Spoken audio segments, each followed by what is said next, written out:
My Utmost for His Highest by Oswald Chambers. January 30th. The Dilemma of Obedience. Samuel was afraid to tell Eli the vision. 1 Samuel 3:15. God never speaks to us in dramatic ways, but in ways that are easy to misunderstand. Then we say, I wonder if that is God's voice. Isaiah said that the Lord spoke to him with a strong hand, that is, by the pressure of his circumstances. Isaiah 8:11. Without the sovereign hand of God himself, nothing touches our lives. Do we discern his hand at work, or do we see things as mere occurrences? Get into the habit of saying, Speak, Lord, and life will become a romance. 1 Samuel 3:9. Every time circumstances press in on you, say, Speak, Lord, and make time to listen. Chastening is more than a means of discipline.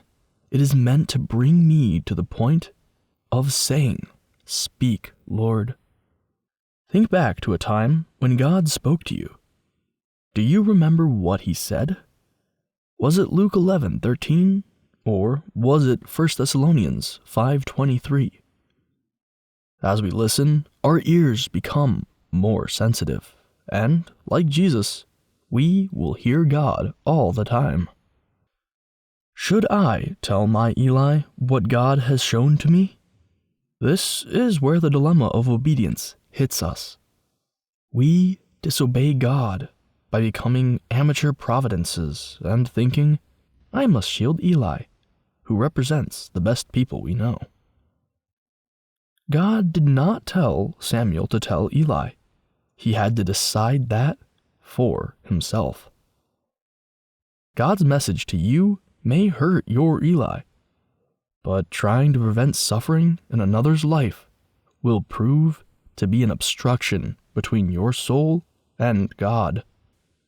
It is at your own risk that you prevent someone's right hand being cut off or right eye being plucked out. See Matthew 5:29-30. Never ask another person's advice about anything. God makes you decide before him.